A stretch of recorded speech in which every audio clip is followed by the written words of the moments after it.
რა ხდება ჩვენს სხეულში, როდესაც ვლოცულობთ? აქ პირველ რიგში მინდა დავუძინო, რომ ეს ვიდეო არ არის რელიგიაზე და არც რომელიმე კონფესიაზეა, არამედ იმაზე, თუ როგორ აისახება ადამიანის სულიერი მდგომარეობა, მისი ემოციები და ფიქრები მის ორგანიზმზე.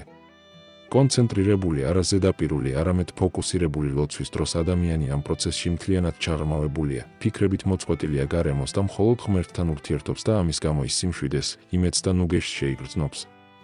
ეს შეგრძნებები, მიუხედავად იმისა, რომ თვალისთვის უხილავია, იწვევს რთულ ბიოლოგიურ რეაქციებს, რომლებიც ჩვენს ჯანმრთელობაზე დადებითად მოქმედებს.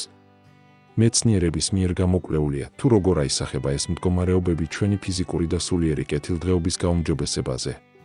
პირველი არის ის, რომ ლოცვის, ისევე როგორც მედიტაციის დროს ადამიანში პარასიმპათიკური ნერვული სისტემა აქტიურდება.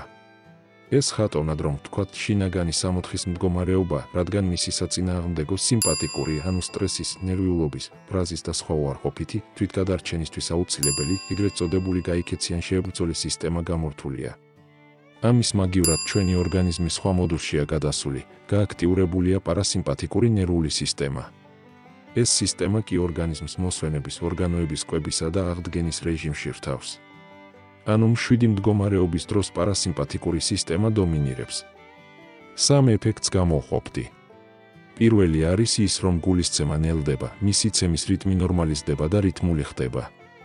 გარდა ამისა, არტერიული წნევა მცირდება, რადგან სისხლძარღვები განტვირთულია და სისხლის მიმოქცევა ოპტიმიზირებული. მესამე არის ის, რომ იმის გამო, რომ დაძაბულობა ქრება და სხეული თავისუფლად და დამშვიდებულად გრძნობს თავს, კუნთები წტუნდება. ეს, ასე რომ ვთქვათ, დასვენების რეჟიმი ხელს უწყობს ორგანიზმის აღდგენასა და უჯრედების განახლებას. სწორედ ეს არის მიზეზი, რატომ გრძნობთ თავს დასვენების შემდეგ განახლებულად და ენერგიულად. ლოცვა იწვევს სტრესის ჰორმონების შემცირებას. იმის გამო, რომ ლოცვა სიმშვიდის და ნუგეშის შეგრძნებას იწვევს, ეს ამცირებს კორტიზოლის, სტრესის მთავარ ჰორმონის დონეს.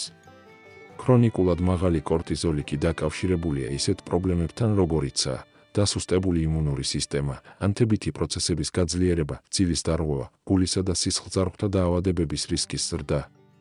ხოლო ლოცვის, ანუ იმედისა და ნუგეშის განცდის დროს ტვინის სიგნალს უგზავნის თირკმელზე და ჯირკვალს, რომ მან ნაკლები კორტიზოლი გამოიმუშაოს. ამავდროულად გამოიყოფა ბედნიერების ჰორმონები, როგორიცაა დოფამინი და სეროტონინი, რომლებიც სტრესის ნეგატიურ ზემოქმედებას ანეიტრალებენ. გარდა ამისა, აქტიურდება ბედნიერების ჰორმონები. იმედისა და ნუგეშის ემოციური მდგომარეობები ტვინის დაჯილდოების სისტემას ააქტიურებს და ბედნიერების ჰორმონების გამომუშავებას უწყობს ხელს. ეს ჰორმონებია დოფამინი, ეს ნეიროტრანსმიტერი პასუხისმგებელია მოტივაციასა და კეთილდღეობაზე. იმედის განცდა ხელს უწყობს დოფამინის გამომუშავებას, რაც არა მხოლოდ ემოციურ, არამედ ფიზიკურ ძალას გვაძლევს. სეროტონინი, ამ ჰორმონს აქვს დამამშვიდებელი ეფექტი, ის ემოციურ სტაბილურობას აძლიერებს. ნუგეშის დროს სეროტონინის დონე იზრდება, რაც შინაგან სიმშვიდეს აძლიერებს. ენდორფინები, მინდობილობის და უსაფრთხოების განცდა ხელს უწყობს ენდორფინების გამომუშავებას, რომლებიც ბუნებრივ ტკივილგამაყუჩებლად მოქმედებს. ეს ჰორმონები ხელს უწყობენ არა მხოლოდ ემოციურ კეთილდღეობას, არამედ ბიოლოგიურ პროცესებსაც, როგორიცაა ტკივილის შემცირება, ანთებითი პროცესების დაქვეითება და ჭრილობების სწრაფი შეხორცება. გულწრფელი, ღრმა ლოცვა ან მედიტაცია იმუნურ სისტემას აძლიერებს. დამშვიდებული მდგომარეობა, იმედი და მინდობის შეგრძნება პირდაპირ ზემოქმედებენ ჩვენს იმუნურ სისტემაზე. კვლევებმა აჩვენა, რომ ამ მდგომარეობებში მცირდება ანთებითი ციტოკინების, ორგანიზმის სიგნალური მოლეკულების დონე.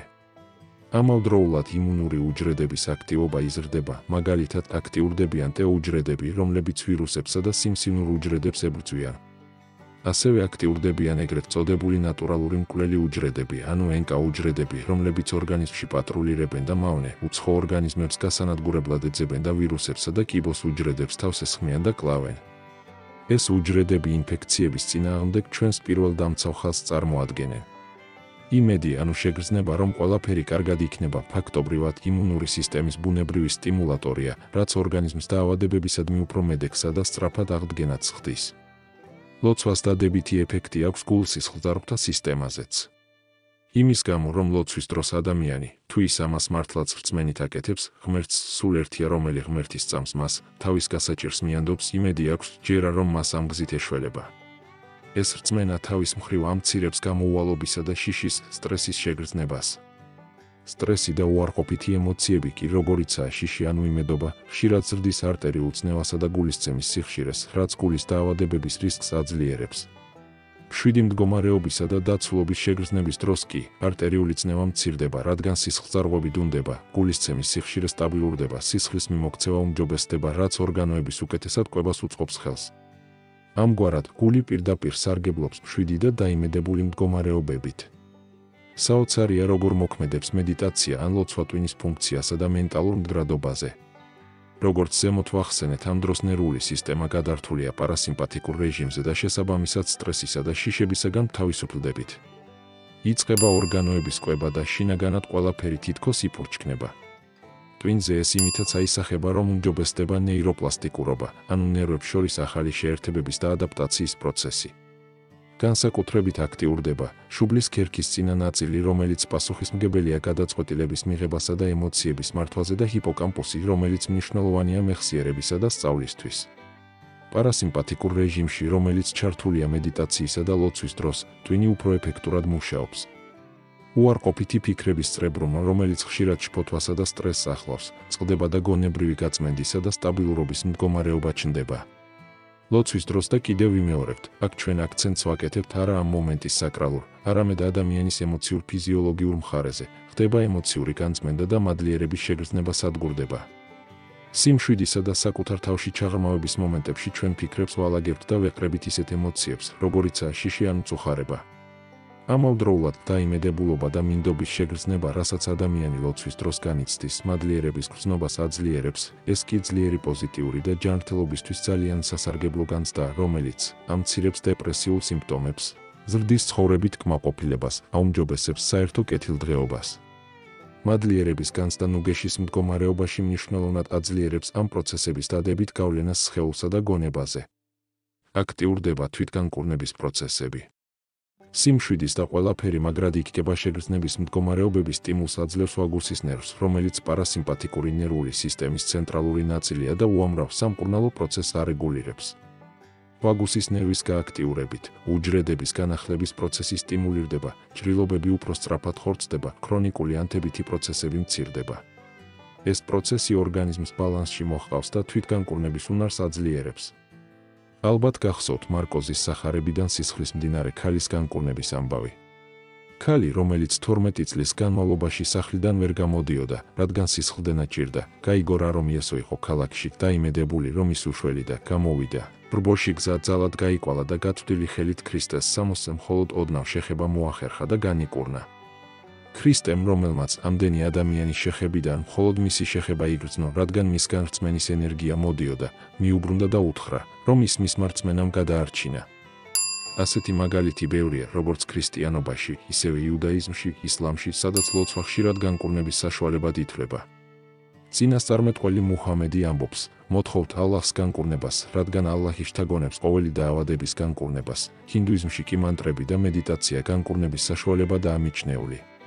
მაგალითად, მაჰამრის ტიუნჯაი მანტრის გალობა ფიზიკური და სულიერი ტკივილისგან გასათავისუფლებლად განსაკუთრებულად სასარგებლოდ არის მიჩნეული. ბუდიზმში ითქმის, რომ სულიერება და მედიტაცია განკურნების წარმმართველი ძალაა. რწმენა თავისთავად რელიგიისგან განყენებულადაც მნიშვნელოვან კავშირშია განკურნებასთან. ყველას გაგიგიათ მაგალითად პლაცებოს ეფექტი.